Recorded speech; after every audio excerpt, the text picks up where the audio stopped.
ನಾಡಿನಲ್ಲಿ ಸೊಂದು 40 ಹಳ್ಳಿ ನ್ಯಾಯಾಧೀಶನಂತೆ ಪಟ್ಟ ಕಟ್ಟಿಕೊಂಡು ನನ್ನ ಕಂಡವರ ಕಣ್ಣಿನಲ್ಲಿ ನೀನು ಕುಬೇರನಾದರೆ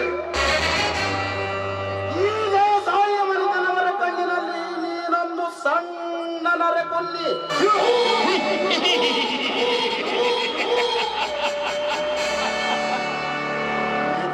ದಾನ ಧರ್ಮ ನ್ಯಾಯ ನೀತಿಗಳ ಹಿಂದೆ ನೀನು ಸತ್ಯವಂತನೆಂದು ಅನಿಸಿಕೊಂಡರು ಈ ದೇಸಾಯಿ ಮನೆತನವರನ್ನು ಗೆಲ್ಲುವುದು ಅಷ್ಟೊಂದು ಸುಲಭವಾದ ಮಾತಲ್ಲ.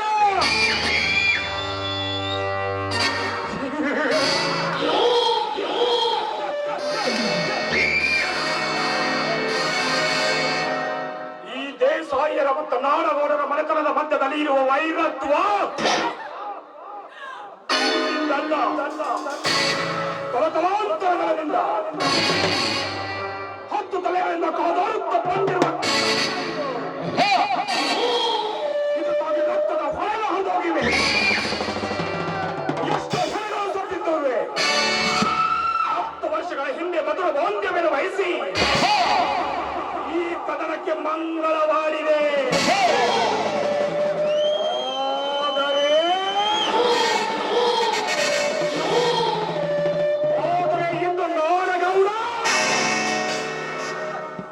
ನಮ್ಮ ಮನೆಯ ಕಾಲಡಿಯಲ್ಲಿ ಕಸ ಹೊಡೆದ ಬದುಕುವ ಮಾವ ಮಗನಿಗೆ 10,000 ರೂಪಾಯಿ ದಂಡವನ್ನು ವಿಧಿಸಿ ದಿಕ್ಕ ಓಡಿಸಿದೆಯಲ್ಲ. ಈ ಆದ ಅಪಮಾನ ನಮ್ಮ ಮನೆಯ ಆಳ ಮಗನಿಗೆ ಅಲ್ಲ, ಈ ದೇಸಾಯಿಯರ ಮನೆತನಕ್ಕೆ ಆದ ಘೋರ ಅಪಮಾನ.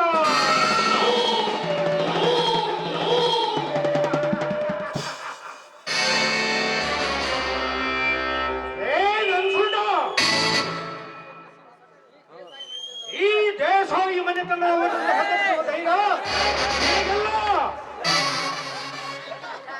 ಗಂಡಿಗೆ ಗುಂಡಿಗೆ ಗಂಡಸು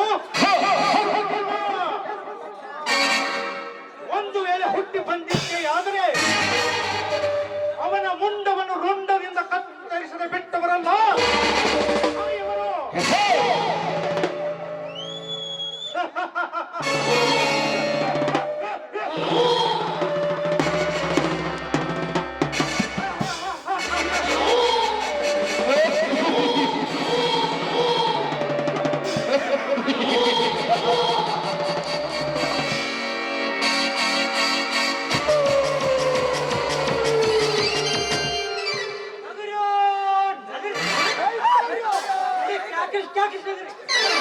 ಹೊಟ್ಟೆ ಹೂನ. ನೀವು ಏನ್ ನಕ್ಕ ಸೊಕ್ಕಿ ಮಾತು ಹೇಳ್ತಿರಲ್ಲ, ಇದು ಯಾವ ತರ ಗೊತ್ತಂತಂದ್ರ ಕುಂಭಕರ್ಣದ ಬಂಡಿ ಅನ್ನ ತಿನ್ನಿಸಿ ನೀತಿ ಮಾಡ್ತೀರಿ. ಹಂಗಾಗೈತ್ರಿ ನಿಮ್ ಪರಿಸ್ಥಿತಿ. ಅಲ್ರೋ ತಂದೆರ, ನಿಮಗೇನಾದ್ರೆ ಸ್ವಲ್ಪ ನಾಚಿಕೆ ಮಾನ ಮರ್ಯಾದೆ ಅನ್ನೋದೈತೆ ನಿಮ್ಮ ಹತ್ರ? ಯಕೋಚಿತ ನಾಳುಗಳು ಮಾಡಿದ ಅವಮಾನ ಸಹಿಸ್ಕೊಂಡು ನಿಂತಿರಲ್ಲ.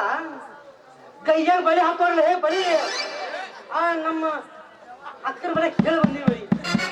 4 ಡಜನ್ ಬಳಿ ಹಾಕೊಂಡು ತಿರ್ಗಾಡ್ರಿ.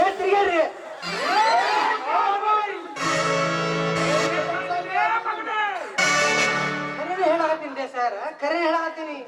ನಾನು ನಿಮ್ಮ ತಂದೆ ಕಾಲದಲ್ಲಿ ಮನೆಯೊಳಗೆ ಕೆಲಸ ಮಾಡ್ಕೋ ಅಂತಿದ್ದೀನಿ. ಬರೋಬ್ಬರಿ 40 ವರ್ಷಗಳಾದವು. ಆದ್ರ ಇಂಥ ಅವಮಾನ ನನ್ನ ಜೀವನದಾಗ ಕಂಡಿಲ್ ಬಿಡ್ರಿ. ನೀವಂದ್ರೇನು, ನಿಮ್ಮ ವರ್ಚಸ್ಸು ಅಂದ್ರೇನು? ನಿಮ್ಮ ತಂದೆ ಹಾದಿ ಹಿಡಿದು ಹೊಂಟ್ರಪ್ಪ ಅಂದ್ರ ನಾಗರ ಹಾವು ಸುದ್ದಕ್ಕೆ ನಿಂತಿತ್ತು. ಯಕೋಚಿತ ನಾಡುಗಳು ಮಾಡಿದ ಅವಮಾನ ನಿಂತಿರಲ್ಲ. ನೀವು ಗಂಡಸ್ರ ನೀವು ಗಂಡಸ್ರಳೆ ಹೋದ್ರಿ ಆ ಮಗನಿಗೆ. ಮನಸ್ಸಿಗೆ ಬಂದಂತೆ ಮಾತಾಡಿ ನಮ್ಮ ಪೆತ್ತ ನೆತ್ತಿಗೆ ಏರಿಸಬೇಡ. ಈಗ ನಂಜುಂಡನಿಗೆ ಏನು ಮಾಡಿ ಬರಬೇಕು ಮೊದಲು ಹೇಳು. ಸರ, ನೀವು ಏನು ಮಾಡಬೇಡಪ್ಪ. ಹ್ಯಾಂಗಾದ್ರು ನಿಮ್ಮಪ್ಪ ಮನ್ಯಾಗ ಬಿಸುಕ ತಂದಿಡ, ನೀವು 3 ಮಂದಿ ಕೂತು ಅದನ್ನ ಹಾಡ್ತಾರಲ್ರಿ, ಅದು ಲಿಂಗವ ಅದ ಆಕೆ ಕರ್ಕೊಂಡ್ ಬಂದ್ 3 ಮಂದಿ ಹಾಡ್ಕೊತ್ಕೊಂಡ್ರಿ.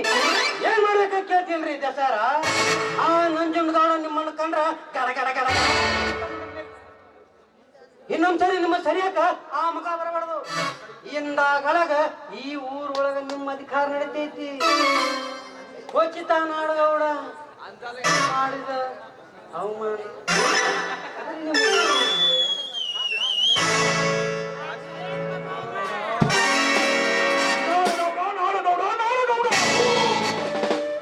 ಮಾತು ಎತ್ತಿದರೆ ಸಾಕು ನಾಡಗೌಡ ಅಂತಿರಲ್ಲ. ಅವನೇನು ಕುಡಿಯನೋ ಅಥವಾ ಶಿವನೋ ಅಂಥ 100 ನಾಡಗೌಡನ ನುಂಗ ಹಾಕುವ ತಾಕತ್ತು ಈ ಮಣಿಕಂಠನ ಛಾತಿಯಲ್ಲಿದೆ.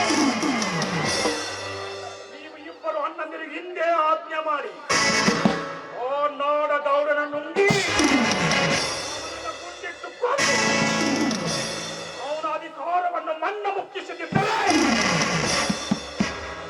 ನನ್ನ ಹೆಸರು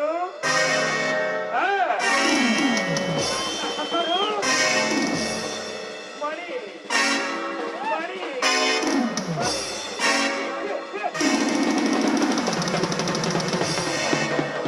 ಮಣಿಕಂಠನೇ ಅಲ್ಲ. ಇದಕ್ಕೆ ದಸರ ಆ ಮಗ ನಂಜುಂಡಗೌಡ ಎಲ್ಲಾನು ಕರ್ಕೊಂಡ್ಬಂದು ತುಂಡು ತುಂಡು ತುಂಡು ತುಂಡು ತಂದು ಆ ಮಗನ ಬೂದಿ ತಂದು ನಾನು ಕೈ ತಂದು ಕೊಡ್ರಿ ಒಗದು ಬಿಡ್ತೀವಿ. ಮಗ ಕಡೆ ಕಡೆ ಕಾರ್ಬಾರಿ ಏನ್ರಿಪ್ಪ ನೀನೇ ಒಂದು ಕೆಲಸ ಮಾಡು. ಏನ್ರಿ ಶಿವ? ನಿನ್ನ ಕೈಯಲ್ಲಿ ನಾನೇ AK-47 ಗನ್ನು ಕೊಡುತ್ತೇನೆ. ನೇರವಾಗಿ ನಂಜುಂಡನ ಮನೆಗೆ ಹೋಗಿ ಅವನನ್ನು ಕೊಂದಿಟ್ಟು ಕೊಂದು ಬಿಡು. ಅದನ್ನು ದಕ್ಕಿಸಿಕೊಳ್ಳುವ ಧೈರ್ಯ ನಮಗಿರಲಿ. ಅಲ್ರಿ ಸರ್, ಇದು ಮಾತ್ರ ನೀವು ತಿಳಿದು ಹೇಳ್ತಿರೋ ಗೊತ್ತಿಲ್ಲ, ತಿಳಿದಾಗ ಹೇಳ್ತಿರೋ ಗೊತ್ತಿಲ್ಲ. ಯಾವತ್ತಾದ್ರೂ ಹುಲಿ ಮಾಡಂತ ಕೆಲಸ ಇಲ್ಲಿ ಮಾಡಕ್ ಆಕತ್ತೇನ್ರಿ? ಇಲ್ಲ. ಎಷ್ಟಾದ್ರೂ ಈ ಮನೆ ಒಳಗೆ ನೀವು ಹುಲಿ ಇದ್ದಂಗ, ನಾನು ಇಲ್ಲಿ ಇದ್ದಂಗ್ರಿ. ಅದೇನಂತಾರಲ್ಲ ಮಹಾಭಾರತದಾಗ ಶಕುನಿ ಯಾವ ತರ ಬೋಧನೆ ಮಾಡ್ತಾನ್ರಿ, ಬೋಧನೆ ಮಾಡೋದು ಅಷ್ಟೇ ಈ ಕಾರ್ಬಾರಿ ಕೆಲಸ. ನೋಡ್ರಿ ನಾನು ಹಿಂಗೆಲ್ಲ ವ್ಯವಸ್ಥಿತ ಮನೆ ಹೇಳ್ತಾರೆ. ನೀನು ಹೇಳುವ ಮಾತು ನನಗೆ ಅರ್ಥವಾಯಿತು. ನಾವೇ ನೇರವಾಗಿ ನಂಜುಂಡನ ಮನೆಗೆ ಹೋಗಿ ಬರುತ್ತೇವೆ. ಅಂದ್ರೆ ಹೋಗೋಣ.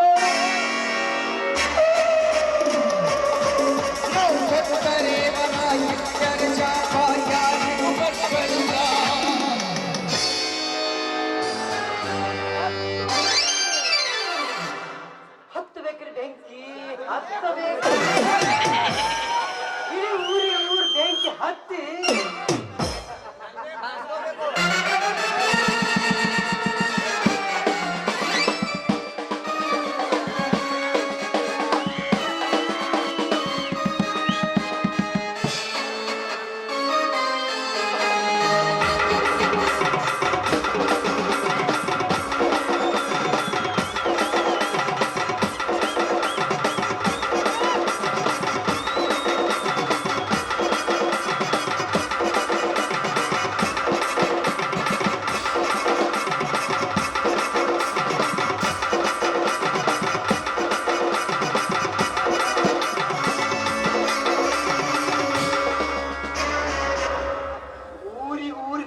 ಹತ್ತಿ ಧಗ ಧಗ ಅಂತ ಆ ಉರಿ ನೋಡಿ ನನ್ನ ಹೊಟ್ಟೆ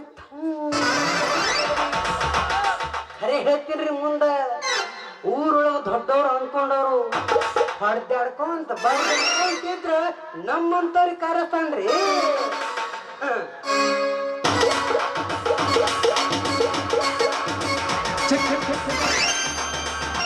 ಸಂತಿಗೆ ಬಂದಾಗ